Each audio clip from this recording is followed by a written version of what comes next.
میری اور دیور کی عمر میں صرف 2 سال کا فرق تھا۔ میری عادت تھی کہ میں نائٹی پہن کر سوتی تھی، مگر جب صبح نہانے لگتی تو دیور مجھے دیکھ کر کہتا کہ بھابھی ایک دن تو ناگا کر لیا کرو ورنہ آپ بہت کمزور ہو جائیں گی۔ دیور کی ایسی بیہودہ باتیں سن کر میں شرمندہ ہو جاتی۔ میں جانتی تھی کہ وہ کس لیے مجھ سے یہ بات کرتا ہے۔ ایک دن جلدی میں اپنی نائٹی باتھ روم میں ہی بھول گئی۔ کمرے میں آتے ہی اس وقت دوبارہ باہر واش روم کی طرف گئی تو یہ دیکھ کر حیران ہو گئی کہ میرا دیور میری نائٹی ہاتھ میں پکڑے دیکھ رہا تھا۔ اسے دیکھتے ہی میں شرم سے پانی پانی ہو گئی اور فوراً اس کے ہاتھ سے میں نے اپنی نائٹی چھینی اور کمرے میں آ گئی۔ پھر جب میں کچن میں کھانا بنا رہی تھی تو میرا دیور میرے قریب آ کر کھڑا ہو گیا اور کہنے لگا بھابھی آپ کے جسم کی مہک تو بہت اچھی ہے۔ اس دن آپ کی نائٹی سے بہت اچھی خوشبو آ رہی تھی۔ دیور کی ایسی بیہودہ باتیں سن کر میں تنگ آ چکی تھی۔ ایک رات میرے شوہر نے فون کر کے مجھے بتایا کہ آج میں لیٹ آؤں گا۔ میں نے سوچا کہ آج موقع اچھا ہے۔ پھر جب سب گھر والے سو گئے تو میں نے دیور کے دروازے پر دستک دی۔ مجھے دیکھتے ہی دیور کی آنکھوں میں ایک عجیب سی چمک اٹھی اور بولا بھابھی آپ اس وقت یہاں میرے پاس؟ میں نے کہا کہ ہاں تمہارے بھائی آج گھر لیٹ آئے، اس لیے مجھے تم سے ایک ضروری کام ہے۔ میں کمرے میں جا رہی ہوں، اگر تمہارے پاس ٹائم ہو تو میری بات سن لینا۔ یہ کہہ کر میں اپنے کمرے میں واپس آ گئی۔ آدھا گھنٹہ گزر گیا تھا مجھے اپنے کمرے میں لیٹے ہوئے۔ میں نے پہلے ہی دروازہ کھلا چھوڑ دیا تھا تاکہ کسی کو شک نہ ہو کہ کوئی میرے کمرے میں آیا ہے۔ اتنے میں دیور نے ہلکی سی دستک دی تو میں نے کہا کہ آ جاؤ، دروازہ کھلا ہے۔ وہ آ کر میرے پاس بیڈ پر بیٹھ گیا۔ اس وقت میں نے نائٹی پہن لی تھی۔ دیور کافی دیر تک میرے وجود کو دیکھتا رہا، پھر کہنے لگا بھابھی آپ کو کیا بات کرنی تھی، بولیں۔ میں نے اس کو ایک محبت بھری نگاہ سے دیکھا اور اٹھ کر دیور کے بالکل پاس آ کر بیٹھ گئی اور اس کے دونوں ہاتھ پکڑ کے میں نے اپنی نائٹی کے اندر۔ ناظرین آپ سے ایک درخواست ہے، اگر آپ نے ابھی تک ہمارے چینل کو سبسکرائب نہیں کیا تو پلیز سبسکرائب کر دیں اور بیل کے آئیکن بٹن کو بھی دبا دیں اور لائک کرنا نہ بھولیے گا، شکریہ۔ میرے دیور کی عمر کوئی 17 سال سے 18 سال کے قریب ہوگی۔ میرا دیور ہر وقت میرے پاس پھرتا رہتا تھا، وہ مجھے عجیب سے نظروں سے دیکھتا رہتا۔ ایک دن مجھے کہنے لگا بھابھی مجھے آپ سے ایک کام ہے۔ اس کی شاطر نظریں میرے کمرے میں ایسے گھوم رہی تھی جیسے وہ خاص چیز کی تلاش میں ہو۔ ہاں کہو کیا کام ہے، میں تمہارا ہر کام کرنے کے لیے تیار ہوں، تو تم میرے چھوٹے بھائیوں جیسے ہو۔ میری بات سن کر اس کے چہرے پر ایک شیطانی مسکراہٹ پھیل گئی۔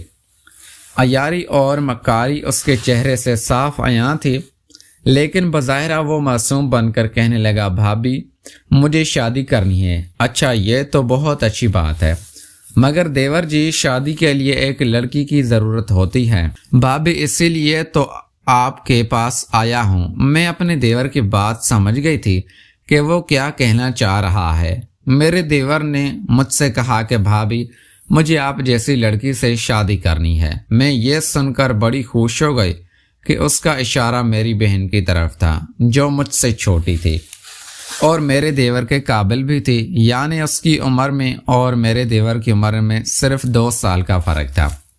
پھر دیور مجھے خوبیاں گنوانے لگا، بولا کہ میری بیوی میں یہ ہونا چاہیے، وہ ہونا چاہیے۔ میں نے کہا تمہیں فکر کرنے کی کوئی ضرورت نہیں ہے، اگر تم کہو گے تو میں بالکل ایسی ہی لڑکی تمہیں لا کر دوں گی، بس شادی کے لیے حامی بھر لو، اس کی بعد ساری باتیں مجھ پر چھوڑ دو۔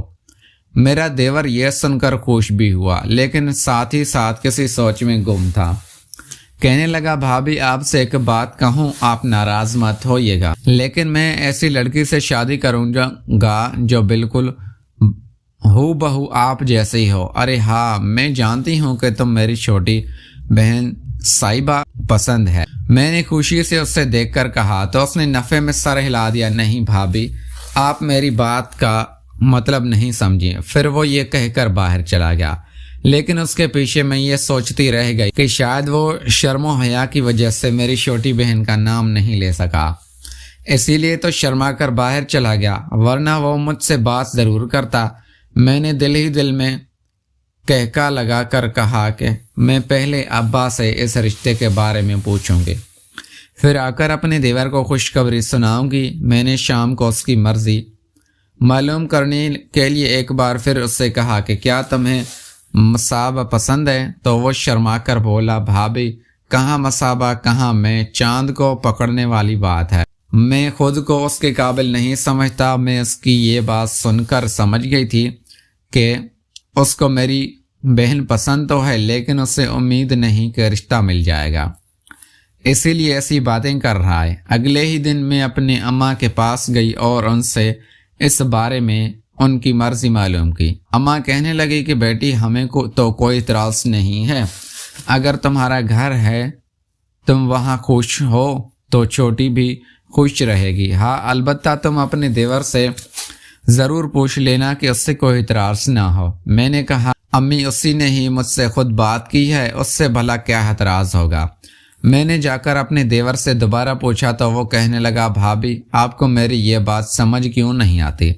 رات کا وقت تھا، میں اس کے کمرے میں اس کی مرضی معلوم کرنے گئی تھی، مگر اس کی آنکھیں لال تھی، آنکھوں میں سرخ دوڑ رہی تھے اور عجیب سے لہجے میں کہنے لگا، بھابھی مجھے آپ کی بہن میں کوئی دلچسپی نہیں ہے، میں تو بس آپ سے مذاق کر رہا تھا۔ اس کی یہ بات سن کر میرا دل ٹوٹ گیا تھا۔ اگر اس سے میری بہن پسند نہیں تھی تو پھر میری آگے پیچھے پھرنے کی اور میری منتیں کرنے کی کیا ضرورت تھی؟ اگر اسے شادی کرنی ہے تو پھر کوئی لڑکی اپنی پسند کی بتا دے، کم از کم میری بہن کی بے عزتی تو نہ ہوتی۔ میں نے اس سے کچھ نہیں کہا اور جیسے ہی میں اس کے کمرے سے نکلی تو اس نے جھٹ سے میرا ہاتھ پکڑ لیا۔ مجھے اس کی یہ حرکت بہت ناگوارا گزری۔ چل دی کبری لال دی کبری۔ میں نے اپنا ہاتھ چھڑانا چاہا اور کہا، ہوش میں تو ہو تم، یہ کیسی حرکتیں کر رہے ہو؟ تم میرے ساتھ سنبھالو خود کو، میں تمہاری بھابھی ہوں اور تمہیں اپنا چھوٹا بھائی سمجھتی ہوں۔ ہاں تو کیا ہوا بھابھی، میں آپ کو بھی اور اپنی بڑی بہن مانتا ہوں، بلکہ ماں کا جگہ سمجھتا ہوں، بس آپ میرا وہ کام کر دیں، میں سمجھوں گا آپ نے میرے کو سب کچھ دے دیا۔ میں اس کی بات سن کر فوراً اپنے کمرے میں آ گئی، میرا دل بہت عجیب سا ہو رہا تھا۔ اتنے میں میرے شوہر بھی آ گئے، مجھ سے پوچھنے لگے، کیا ہوا، تم اتنی پریشان کیوں لگ رہی ہو؟ میں نے ان کو ساری کہانی سنا دی کہ آج کل علیم عجیب سی حرکتیں کرتا ہے، زیادہ دیر گھر سے باہر بھی رہتا ہے۔ میری بات سن کر کہنے لگے کہ ایک بات میں نے بھی محسوس کی ہے کہ وہ تمہیں بڑے غور سے دیکھتا ہے، دیکھ میرا بھائی ہے لیکن وہ بڑا ہو رہا ہے، تم اس سے ذرا فاصلے پر رہا کرو۔ اس کی بات سن کر مجھے حوصلہ بھی ہوا اور تسلی بھی کہ چلو کوئی تو میرے جیسا سوچتا ہے، ورنہ میری نندیں ہیں اور ساس تو اپنے بھائی کو صرف اور صرف ایک ہی بچہ مانتی ہے، جبکہ میں اندر سے ہر ایک بات مجھ پہ تھی۔ اگلے دن میرا شوہر گھر پر نہیں تھا اور میں اپنے کمرے میں ہی موجود تھی۔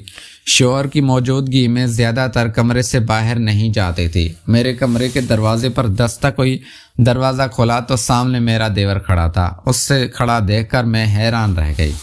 پیارے دوستو، اگر آپ کو ہماری کہانی پسند آئی ہے تو اس ویڈیو کو لائک کر کے چینل کو لازمی سبسکرائب کریں۔ ملتے ہیں اگلی ویڈیو میں۔ Thanks for watching.